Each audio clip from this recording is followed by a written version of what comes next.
ବର୍ତ୍ତମାନ ସୁଦ୍ଧା ଲକ୍ଷ ଲକ୍ଷ ଲୋକ ଖାଲି ଓଡ଼ିଶା ନୁହେଁ ଭାରତବର୍ଷର ବହୁତ ଜାଗାରୁ ଆସି ପହଞ୍ଚିଲେଣି ଏହି ଅପୂର୍ବ ଦୃଶ୍ୟ ଦେଖିବା ପାଇଁ। ବର୍ଷକରେ ଥରେ ରଥଯାତ୍ରା। ରଥଯାତ୍ରାର ସବୁଠୁ ବଡ଼ ଆକର୍ଷଣ ଲର୍ଡ଼ ଜଗନ୍ନାଥ ତ ନିଶ୍ଚୟ, ଏଥିରେ ସନ୍ଦେହ ନାହିଁ, କିନ୍ତୁ ତା ବାଦେ ଏହି ରଥଯାତ୍ରାର ଆଉ କିଛି ପ୍ରମୁଖ ଆକର୍ଷଣ ଅଛି କି? ହଁ ଅଛି। ସେ କିଏ ତାହେଲେ? ସିଏ ହେଉଛନ୍ତି ଗଜପତି ମହାରାଜା। ବର୍ତ୍ତମାନ ଯେ ମହାରାଜା ଅଛନ୍ତି, ଗଜପତି ମହାରାଜା ଯିଏ ଅଛନ୍ତି, ତାଙ୍କ ନାଁ ହେଉଛି ଦିବ୍ୟସିଂହ ଦେବ। ତେଣୁ ଏହି ଗଜପତି ମହାରାଜା ଦିବ୍ୟସିଂହ ଦେବ ଜଗନ୍ନାଥଙ୍କ ପରେ କହିବାକୁ ଗଲେ ସେ ହେଉଛନ୍ତି ଦ୍ୱିତୀୟ ପ୍ରମୁଖ ଆକର୍ଷଣ ଏହି ରଥଯାତ୍ରାରେ। କେମିତି ନା, ଆମେ ତାଙ୍କୁ ଦେଖୁ ସେ ପୁରୀରେ ଯେଉଁ ନଅର ଅଛି, ସେଇ ନଅରରୁ ତାମଜନ ତାକୁ କୁହନ୍ତି, ବଡ଼ ପାଲିଙ୍କି, ଡେକୋରେଟେଡ଼ ପାଲିଙ୍କି ଯାହା କୁହନ୍ତି, ତାମଜନ ତାକୁ କୁହନ୍ତି। ସେଇଥିରେ ରଜା ବସି ପ୍ରସେସନରେ ଆସନ୍ତି, କାହାଳି ବାଜୁଥାଏ, ତାଙ୍କୁ ସାଦରେ ପାଛୋଟି ଆଣନ୍ତି ସେବକମାନେ। ସେ ଜଗନ୍ନାଥ, ବଳଭଦ୍ର ଏବଂ ସୁଭଦ୍ରାଙ୍କ ରଥ ଉପରକୁ ଯାଆନ୍ତି ଏବଂ ଛେରା ପହଁରା କରନ୍ତି। ମୁଣ୍ଡରେ ତାଙ୍କର ଗୋଟାଏ ପଗଡ଼ି ଥାଏ, ତା ଦେହରେ ଗୋଟେ ପର ଥାଏ ଏବଂ ଗୋଟେ କାନ୍ଧରେ ଗୋଟେ ହାଉଦା ଭଳି ଗୋଟେ ପକାଇଥାନ୍ତି, ଗୋଟେ ବସ୍ତ୍ର ପକାଇଥାନ୍ତି। ନା, ଆମେ ଯାହା ରଜା ଯେମିତି ସବୁ ଆମେ ସବୁ ଭାବୁ ପୁରା ଡ୍ରେସ୍ ପିନ୍ଧିଥିବେ, ଯାତ୍ରା ପାଟିରେ ଯେମିତି ସବୁ ରଜା ବାହାରନ୍ତି, ଏମିତି ରଜା କିନ୍ତୁ ଇଏ ସେମିତି କିଛି ବେଶରେ ବାହାରନ୍ତିନି। କିନ୍ତୁ ସେ ହେଉଛନ୍ତି ଗଜପତି ମହାରାଜା ଏବଂ ଛେରା ପହଁରା ପରେ ସେ ପୁଣି ନଅରକୁ ଚାଲିଯାଆନ୍ତି।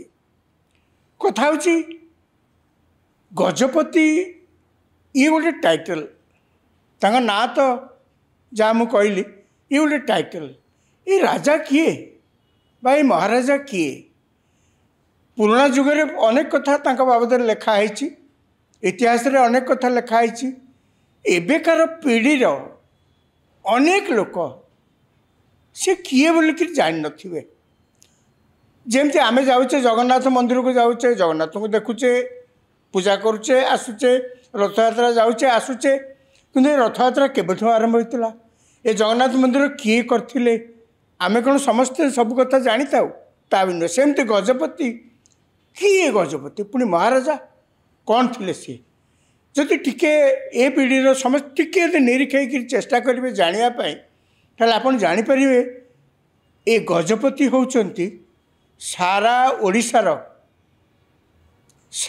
ଓଡ଼ିଶାର ଯାହା କହନ୍ତି ମଉଡ଼ମଣି। ସିଏ ଓଡ଼ିଶାର ସାଂସ୍କୃତିକ ଐତିହ୍ୟ ଯାହା ଯାହା ଆପଣ ଦେଖୁଛନ୍ତି, ସାହିତ୍ୟ, ଭାଷା, ଯାହା କିଛି ଆପଣ ଦେଖୁଛନ୍ତି, ଧର୍ମ ଯାହା କିଛି ଆପଣ ଦେଖୁଛନ୍ତି, ସେ ସବୁର ପ୍ରତୀକ ହେଉଛନ୍ତି ଗଜପତି ମହାରାଜା।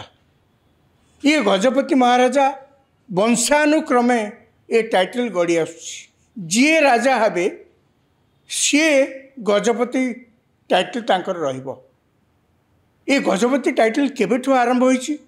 ପୁଣି ଗଜପତି ମହାରାଜା ଯିଏ, ସିଏ କେମିତି ହେଲେ ଓଡ଼ିଶାର ସାଂସ୍କୃତିକ ପରମ୍ପରା, ଧର୍ମ, ସବୁକିଛିର ସେ ହେଉଛନ୍ତି ପ୍ରତୀକ। କହିବାକୁ ଗଲେ ଓଡ଼ିଶାର ଇତିହାସ ଗଜପତିଙ୍କ ବିନା ଅସମ୍ଭବ।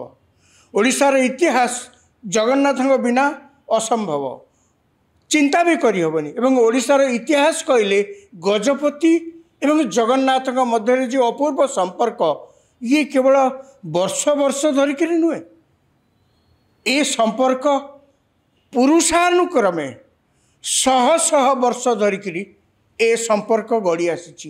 ଏବଂ ଏହି ସମ୍ପର୍କରେ ସାରା ଓଡ଼ିଶା ସଶକ୍ତ ହୋଇଛି, ସାରା ଓଡ଼ିଶା ଦିଗ୍ବିଜୟୀ ହୋଇଛି। ସାରା ଓଡ଼ିଶାର ଯେଉଁ ମନ୍ଦିର ମାଳିନୀ, ଓଡ଼ିଶାର ଯେଉଁ ଭବ୍ୟ ମନ୍ଦିର ଏବଂ ଓଡ଼ିଶାର ଯେଉଁ ସାଂସ୍କୃତିକ ବିରାସତ ଯାହା କହନ୍ତି, ପରମ୍ପରା, ତାର ଯେଉଁ ଉତ୍କର୍ଷତା ପ୍ରତିପାଦିତ କେବଳ ଏହି ଜଗନ୍ନାଥ ଏବଂ ଗଜପତିଙ୍କ ଦ୍ୱାରା ହେଇଛି। ଆମେ ଅନେକ ସମୟରେ ଜାଣିପାରୁନା ଗଜପତି ମହାରାଜାଙ୍କର ଓଡ଼ିଶା ପ୍ରତି ଦାନ କିଭଳି ଅତୁଳନୀୟ।